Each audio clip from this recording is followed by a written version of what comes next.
Welcome to my channel limitless Anu. सभी को सविनय जय भीम। आज 25 दिसंबर 2024। 25 दिसंबर कहते ही याद आता है मनुस्मृति दहन दिन। डॉक्टर भीमराव अंबेडकर जी ने 25 दिसंबर 1927 में मनुस्मृति दहन की थी। आज वो दिन है। और साथ ही डॉक्टर बाबा साहब अंबेडकर जी ने देवरोड दीक्षा भूमि में बुद्ध मूर्ति की स्थापना की थी। उसका है आज वर्धापन दिन और उसे 70 साल पूरे हो गए। देवरोड धम्म भूमि की गति और स्थिति एक प्रश्न चिन्ह बनकर रह गई है। आज 2024 में 25 दिसंबर के दिन देवरोड दीक्षा भूमि पर लाखों बुद्ध अनुयायियों ने अपनी उपस्थिति दिखाई और साथ ही वहां जन जागृति के उपक्रम हुए। काफी अनोखे तरह के उपक्रम थे। तो वीडियो के साथ बने रहिए और पूरा वीडियो जरूर देखिए और आप भी कमेंट में बताइए कि ये उपक्रम आपको कैसे लगे। ऐतिहासिक धम्मभूमि देवरोड बुद्ध विहार तक आने तक मुझे 3:30 का टाइम हो चुका है और काफ़ी मात्रा में यहाँ लोगों की चहल पहल दिख रही है। सारी और गाड़ियाँ पार्क की हुई दिखाई दे रही है। देखिए, और मैं यहाँ पहुँची हूँ और ये नया सा उपक्रम गेट के एंट्रेंस पे ही दिखाई दे रहा है। देखिए, कुछ लोग हाथ में बैनर लेके अपने फोटो खिंचवा रहे थे। पता नहीं क्या हो रहा था, तो मैंने पूछताछ की। तुम्ही वाघासारखे बना म्हणजे तुमच्या वाट्याला कोणी येणार नाही, ऐसे डॉक्टर भीमराव अंबेडकर जी के ये सुविचार है, स्लोगन है। जय भीम। जय भीम। तर माझं नाव प्रशांत प्रबोध। तर आम्ही हे फलक यावेळेस एक नवीन प्रकल्प केलेला आहे। तर या फलक स्वरूपामध्ये आम्ही बाबासाहेबांचे विचार आणि ज्या आपल्या मुवमेंटची जी चळवळीची जी दिशा आहे ती दिशादर्शक असे काही आम्ही फलक तयार केलेले आहेत आणि ते आम्ही लोकांना म्हणतो आहोत की तुम्ही असे हातामध्ये घेऊन उभे राहा। आणि याने हे होतं की लोक स्वतःहून ते फोटो काढतात आणि त्यांच्या सोशल मीडियावरती ते पब्लिश करतात। त्याच्यामुळे जास्त पब्लिसिटी होते। म्हणजे एक मेसेज हा कदाचित एका माणसाच्या वॉलवरती समजा एक 10 लोक बघत असतील तर मग असे अनेक लोकांनी समजा केले ते हजारोंपर्यंत पोहोचू शकतात। तर विचारांचा प्रचार करण्यासाठीचा म्हणून हा एक उपक्रम आहे। आणि हा आमचा स्टॉल आहे जो मुळात करिअर गायडन्स कॅम्पचा स्टॉल आहे की एज्युकेशनमध्ये काय केलं पाहिजे याबद्दलचं मार्गदर्शन आम्ही करतो। आणि रेझ्युमे कसा तयार करायचा, तुम्ही कोणत्याही डोमेनमध्ये असाल तर त्यातून तुम्हाला जय भीम त्यातून तुम्हाला कसं पुढे जाता येणे शक्य आहे तर याबद्दलचं मार्गदर्शन आम्ही करतो। जय भीम। मनुष्य समाज की नब्ज इन्होंने पकड़ ली है, क्योंकि सोशल मीडिया पे पोस्ट डालना, फोटो डालना, वीडियो डालना आजकल एक दैनंदिन जीवन का एक हिस्सा बन चुका है और यही नब्ज इन्होंने पकड़ी है।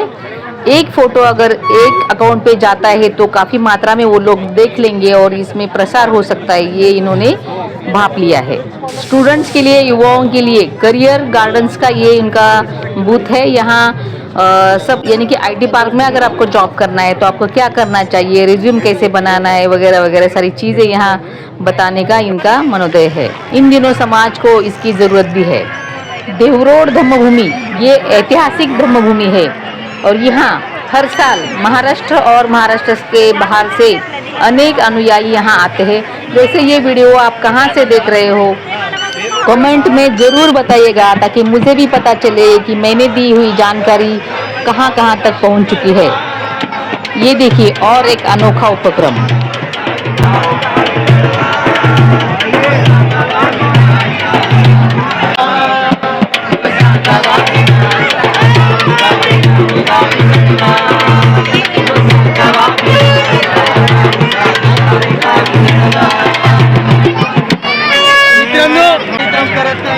हे कार्यक्रम आम्ही भारताच्या कानाकोपऱ्यात महाराष्ट्राच्या वेगवेगळ्या जिल्ह्यांमध्ये जाऊन करत असतो आणि याच्या बदल्यामध्ये इकडे काय करतो तर आम्ही काही पुस्तकं विकतो।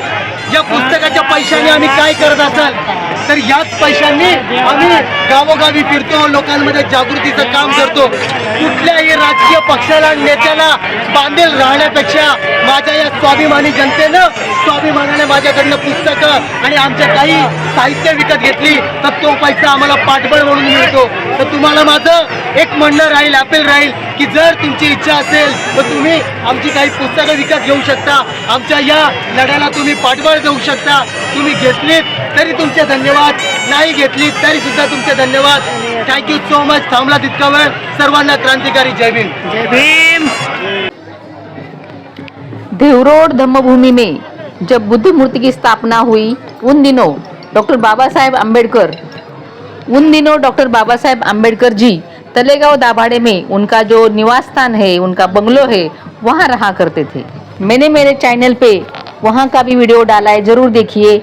और उस निवास स्थान को बड़ा स्मारक बनाने हेतु आह्वान किया गया है, यथाशक्ति धम्मदान करें। और ये है स्कैनर जिस पे आप डोनेशन दे सकते हो। तलेगांव दाभाडे में जो बंगलो है उसके साइड की जगह खरीदने हेतु आप सभी से धम्मदान की उम्मीद है। दान का बड़ा महत्व डॉक्टर बाबा साहब आम्बेडकर जी ने भी बताया है और तथागत गौतम बुद्ध ने। मद्यपान यानी दारू छुड़ाने के लिए उपाय, ऐसा यहाँ कैंप लगा चुका है। और यहाँ ये जो कैंप है ये है महाराष्ट्र अंधश्रद्धा निर्मूलन समिति का।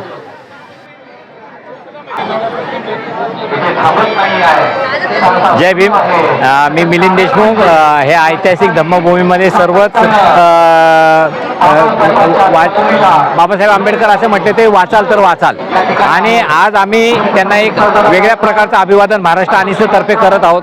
आज हे जातीभेद आरक्षणाच्या नावाने वेगवेगळे लोक आवाज उठवत आहेत, पण आरक्षणाचं जे महत्त्व आहे आणि ते का गरजेचं आहे हे पुस्तक आम्ही 100 रुपयाचं पुस्तक फक्त 20 रुपयात उपलब्ध केलेले आहे लोकांनी हे वाचावं अशी माझी इच्छा आहे आणि हे काम आम्ही करत असतो। जितके जास्तीत जास्त लोकांनी हे पुस्तकं घ्यावे अशी विनंती आहे।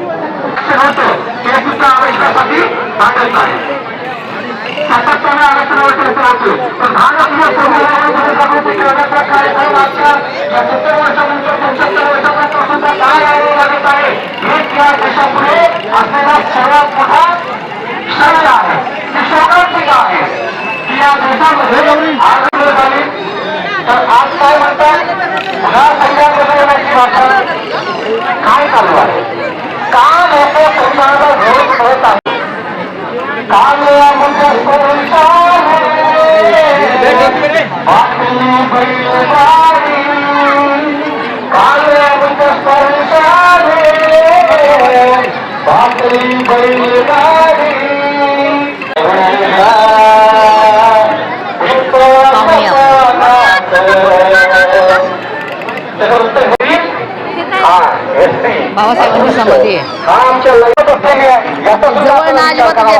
म्हणून त्यांना समजावून आजच्या करायचं आहे। बाबासाहेबांनी संविधान लिहिलं, आपण असं नेहमी म्हणतो बाबासाहेबांनी संविधान झालं। संविधान ऐसा नहीं है, बदलना चाहिए। बाबा मनुस्मृती इतना सोपा नाही आहे, ते कळतंय का? संविधान लिहायला या देशातील त्या काळामध्ये अनेक बॅरिस्टर बसले होते। बॅरिस्टर नेहरू, बॅरिस्टर गांधी समजा बाहेर होते, बॅरिस्टर पटेल होते, बॅरिस्टर मौलाना आझाद कलाम होते, अनेक लोक होते। एकटे बाबासाहेबांनी संविधान लिहिलं आणि यांनी ऍक्सेप्ट केलं, एवढं सोपं नव्हतं ते। एक एक कलम मांडावं लागायचं, बाबासाहेब समजावून सांगायचं, अशा पद्धतीने ते चालायचं। म्हणून ज्यावेळेस भारतीय संविधानाची सुरुवात कशाने करायची हा ज्यावेळेस प्रश्न निर्माण झाला त्यावेळेस लोक काय म्हणत होते? कोणी म्हणायचं अल्लाह के नाम से करेंगे, कोणी काय म्हणायचं ईश्वराच्या नावानं, कोणी काय काय काय सांगायचे। पण बाबासाहेबांनी त्या ठिकाणी त्यावेळेस सगळे लोक हिंदू होते, त्या इथं बसलेले संसदेमध्ये, त्या संविधान सभेमध्ये। असं असताना सुद्धा मुस्लिम होते त्याच्यामध्ये बसलेले, असं असताना सुद्धा बाबासाहेबांनी एक संकल्पना मांडली याच्या विरोधामध्ये। बाबासाहेब म्हटले या देशाचं संविधान आपण माणसाला समर्पित करू, तुम्हाला आम्हाला समर्पित करू, आणि जगातलं हे एकमेव संविधान आहे। आम्ही आज पुस्तक बी लिहितो तर आमच्या आई वडिलांना समर्पित करतो, आम्ही काही बी लिहितो तर असं म्हणजे याला समर्पित त्याला समर्पित।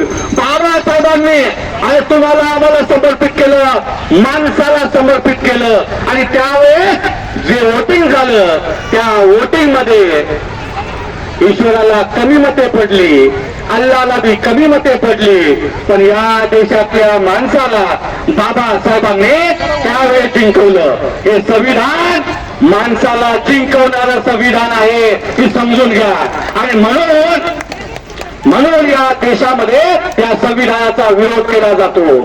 उगाच विरोध नाही केला जात संविधानाचा, ही कारणं आहेत. आणि म्हणून हे तुम्हाला समजून घ्यायचं आहे. आमच्या बापानं लिहिलाय कायदा, अरे असं नाही रे बाबा, असं नाही आहे. एक एक कायदा पटवून सांगितला. आणि इस मंच पर अनेक मान्यवरों का सम्मान भी हुआ, जो टेक्सास दादा गायकवाड़ इनके हाथों से हुआ.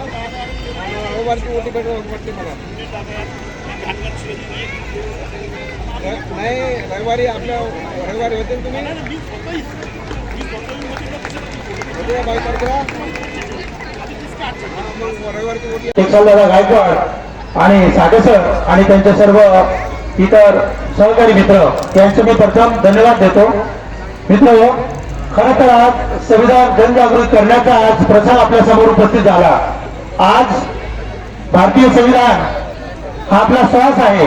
भारतीय संविधानामुळे आज आपण इथे बसलात आणि आपल्याला मिळणारे जे अधिकार आहेत ते भारतीय संविधानाने दिलेले अर्जित अधिकार आहेत. आज जर भारतीय संविधान आपल्यामध्ये बाबासाहेब डॉक्टर आंबेडकर यांनी दिले नसते तर आज आपण इथं उपस्थित झाला नसतो, आपण इथं दिसलो नसतो. अंबर नीला समंदर नीला, नीली तेरी साई है, अंबर से गहरी समंदर से गहरी, बाबा तेरी कहानी है. नकली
आता फक्त ही चाचणी चालू आहे त्यांची. परंतु आता जर आपण सावध झालो नाही तर नक्कीच संविधानाला तडा जाण्याची शक्यता आहे. कारण का लय कठीण उद्याचा काळ, कारण डोक्यात पेटानं जाळ.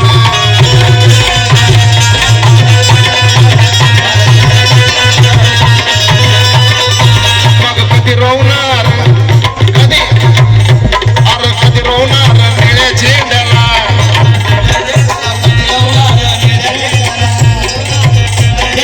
कधी रोवणार निळ्या झेंड्याला त्या संसद भवनावर, त्या संसद भवनावर. अरे कधी रोवणार निळ्या झेंड्याला त्या संसद भवनावर. अरे गटातटामध्ये वाटून घेतलाय भीमराव आंबेडकर.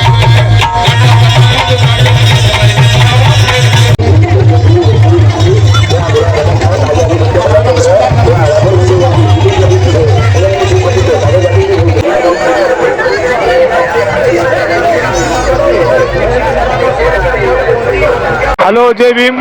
आपण ज्याप्रमाणे महाडचे 14 तळे तिथे आपण जाऊन गांधारपल्लीला भेट देतो, तसेच या 25 डिसेंबरला आपण अनुयायी इथं लाखोच्या संख्येने येतात.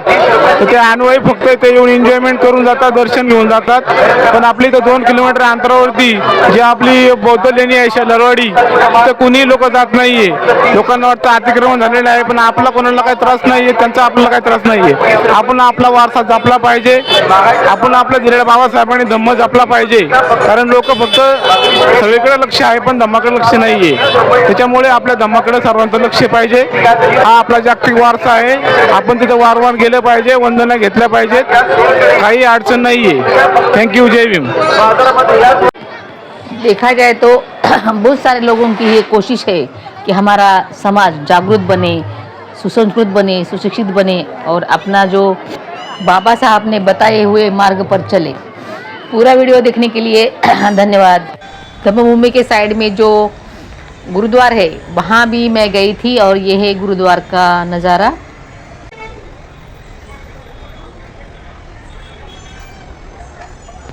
तो मिलते हैं नेक्स्ट व्लॉग में, तब तक के लिए जय हिंद, जय भीम, जय संविधान, जय भारत, नमो बुद्धाय।